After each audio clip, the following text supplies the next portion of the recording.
Hi, my name is James Shepard, and in this video, I'm going to talk to you about how much residual can you make selling merchant services. How much residual can you make selling merchant services?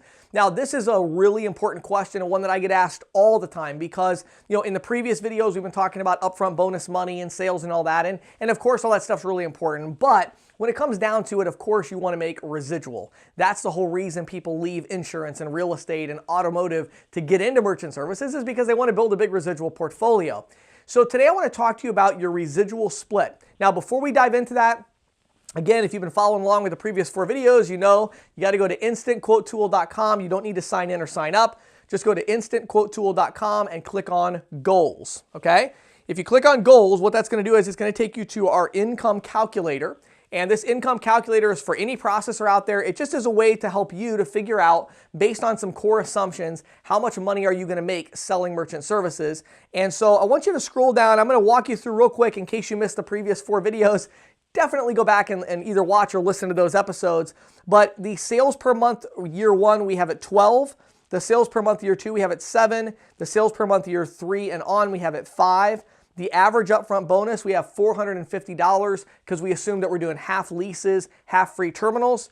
The gross margin we talked about in the last video, which is extremely important for this video. You need to understand the gross margin. And that one is at $70, okay? So we talked about the gross margin in the last video. Now we're going to talk about residual split. And there's one really important thing I left out of the last video that I'm going to start this video with, and that is your Schedule A cost. So in the last video, we talked about there's 2 important things to determining how profitable an account's going to be. The first one is, what size account are you going after? Is it a big account? Is it a small account? We didn't talk about the second one. The second one is, what about your cost structure? Your processor is giving you something called a Schedule A. Now, one thing I think is just an absolute must. If you haven't done this yet, I think you're just crazy not to do this. We have here at our office at CC Sales Pro, we have a support team.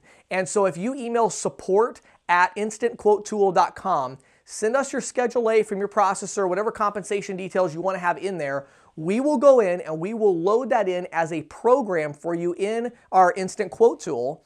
Then you can run different scenarios, different size merchants, different types of merchants, and actually see what your projected residual per month is going to be. So I get a lot of people that are like, hey, I sell for 2 or 3 different companies. How do I know which one to choose? Well, a big part of that decision should be what's your residual going to be, and you can compare apples to apples by loading them in. Now, just to be really clear, at instantquotetool.com, we have a completely separate database over there. We're not using that data for anything. It's your data. You're just putting it in. And so if your processor has authorized you to have the data, you can input the data yourself, or you can ask our support team to help you input the data. But again, it's support@instantquotetool.com.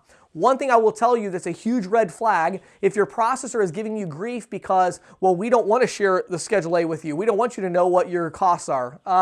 Why do you think that would be? That's obviously a big problem, right? So make sure you have a good Schedule A. Now, if you do, and you understand the last video about the profitability of the account, there's really only one variable left to understanding how much residual you can make selling merchant services, and that is your residual split. Now again, if we go back to the calculator at instantquotetool.com and click on goals, we have it set at 25% residual split. Now, that's a very conservative number, and that's assuming that you're probably a sub-agent of another ISO. You're getting a lot of support, a lot of leads, different things like that.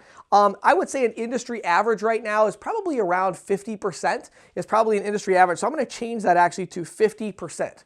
So that's a 50% residual split. Now, the other industry averages I'm going to point out are going to be, don't totally focus on that. If you have a processor that offers you 40% residual, but they're going to give you leads, maybe you're new to the industry and they're going to give you coaching, whatever it is, there are other things. It's not like, well, if it's less than 50%, forget that. No, if they're going to offer you 30 or 40% residual, but you're going to get a huge opportunity to make a lot more sales, that's great. Also, some processors will offer more than that, usually in exchange for no upfront bonus. So some processors will offer you 70% or 80%, no upfront bonus, okay? The other thing to keep in mind is you want to be careful because some processors will offer you a lot, like a 80% split with an upfront bonus. How are they paying for that? Well, it's the Schedule A. They've taken the cost up. So you're getting a big piece of a smaller pie, okay? So you need to understand your residual split, work with your processor, make sure you understand it. For the purposes of this mini series, we're gonna put it at 50%, and then we're gonna move on to the last assumption, and then I'm gonna make one final video to walk you through how do these different assumptions, how do they relate to your overall earnings and income? And we're gonna talk about that here in the next video.